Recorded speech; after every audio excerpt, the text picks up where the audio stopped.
I'm grateful to you guys, and I think you all need to give yourselves a pat on the back and realize that there are few people in the world right now that are finding a way to level up. And the fact that you showed up tonight, the fact that you turned on the screen and you made the choice to spend an hour and a half bettering yourself, even if it's limited, even if maybe you didn't grow as much or you grew more, whatever, you're still making the choice to get better.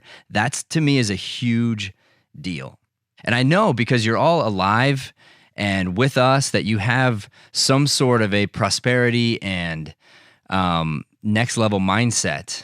You have to, or you wouldn't be around us. You wouldn't feel like you fit in. So I know you all have that mindset, and I know you all have overcome obstacles as we have.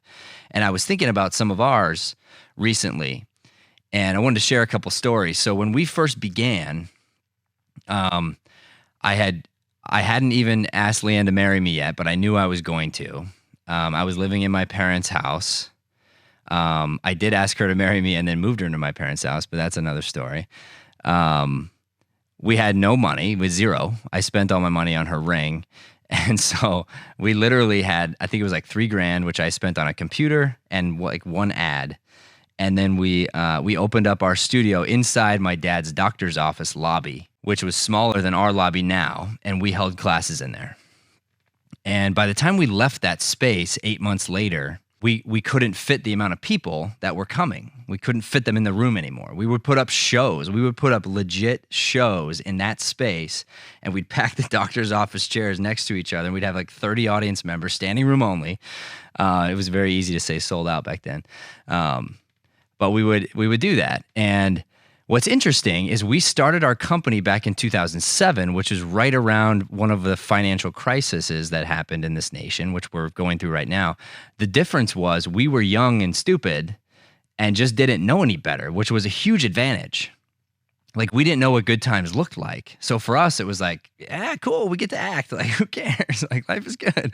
And so we just did it. And I had like 3 jobs, and Leanne had another job, and we did our thing. And I think it's funny because I think both of our parents actually thought it was a phase. They're like, oh, let's let them get this out of their system and they'll get real jobs or whatever, But then we grew it, and then we moved to the next thing. And then I realized that one of the next obstacles we had was living in Arizona. We've always had clientele that were sort of, next level people, and a lot of our next level human beings that we were surrounded by would leave in the summer, and we'd be like, oh, good for you guys, but bad for us, bad for business. And so rather than shut down, that's how we invented our kids movie camp. We were the first ones to do a kids movie camp back in 2007. And now we've got the biggest, it's called Valleywood. We've been around for forever. And so it came out of the struggle that this new thing happened. What's cool about this is you guys are all a part of this thing. And I know you all had to learn the Zoom, which we had to learn today. It took a little while to start the class. We're going to get better at this. You'll get better at this. And we don't know how long we'll be here. It might be a week, it might be 4 weeks, whatever. But we're going to grow together, and we're going to find a way. And I suggest you do the same thing. We're going to find a way to try to contribute the best we can to small businesses and to people that need it, and try to like double down on our generosity. Where can we give? And we don't want anybody to be out of their acting classes. We don't want that. So we're gonna find a way. We're gonna find a way to survive. You guys are gonna find a way to survive. But this moment, we're all going to get through it, but some people are going to come out of it stronger, and some people are going to come out of it weaker. And that's just the truth. And you decide during this time, are you going to take 10 steps back, or are you going to take 10 steps forward? And every day is going to be fearful. Every day is going to be a little bit harder, but what's the advantage of that?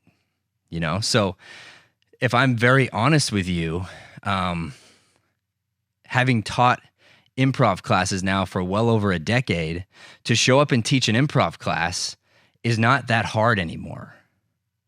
I study it a little bit, I create a little lesson plan, I improvise away from it, and I know what I'm doing at this point in time, and we can create some magic in the room, and it's awesome. Everybody feels better, you grow, it's cool.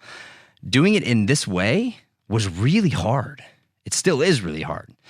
And so this team, they just deserve such praise and love from me and from you guys because, they've been working around the clock for the sole reason of just delivering the simple product that we were already giving that was easy. And we wanted to do it in such a way that would make everyone feel very loved, make everyone feel taken care of, that you get your money's worth and 10x your money. And, so like that's our heart. And we want you guys to share that same mentality with other people, share our studio, subscribe, all that stuff, but do that for other people too, and do it for yourselves, and let us help you as well. So whatever you're going through, because we're all going through something, we get through it together. But the one thing we don't want to do is we don't want to stop growing. So again, like a big round of applause for everyone that showed up tonight, including Joey and including Brian, including all of you. Yeah, clap for each other, because it's huge. It's like a big deal. And I know it was a choice. I know you sometimes many of you just were like, I don't want to do it, but I don't want to tune in, or it's going to suck, or, oh, we didn't start till this time. Like it's so hard to get the negativity out of your mind. But right now, what we need is positivity. We have to protect our minds. We have to turn to whatever you want to call it, the light, the savior, God, the universe, your source. We need to turn inward and understand that, like, we're going to be okay.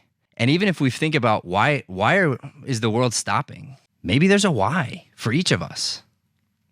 Maybe we got to take a breath for a second.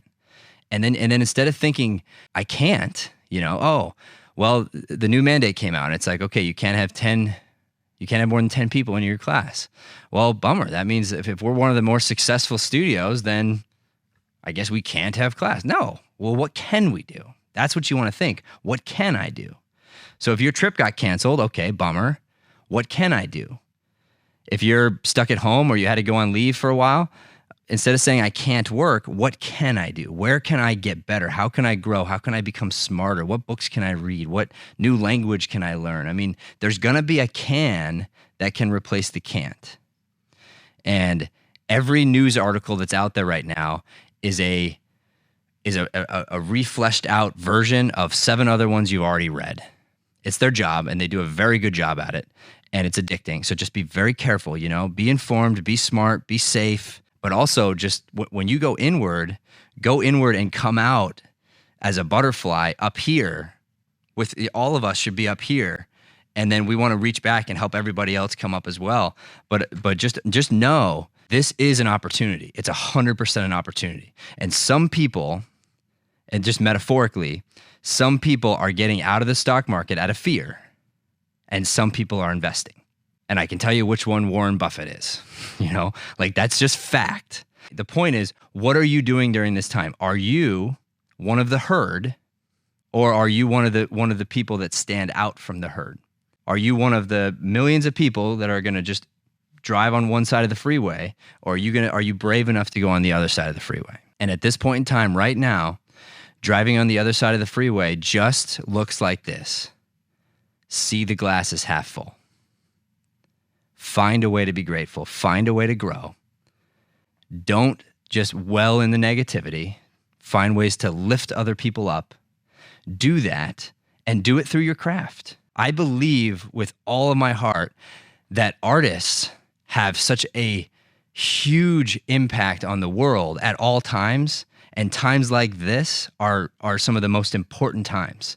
So when we went through 9/11, we needed SNL to go on the air. We needed that to happen. The nation needed them. Did they want to? No, they were scared shitless to go on air. They didn't want to. We thought the world was ending. So for them to go on air and then to try to crack jokes, like that takes guts. And they got on there and they did it, and it was awesome. And if you want to go back in history, look at some of those moments and see who were the people that just made the choice to just rise up. And how can I be that person within my own home, within my own sphere of influence? And how can I help everyone on this screen right now? How can I help anybody who has this mindset continue to do this good work? Okay, so I want to leave you with that. Just inspired to go out there, to love, to be happy, to smile, Your smile is worth $1 million. Understand? We will get through this. I promise you we will get through this. All right? Love you guys. Be well. Happy improv.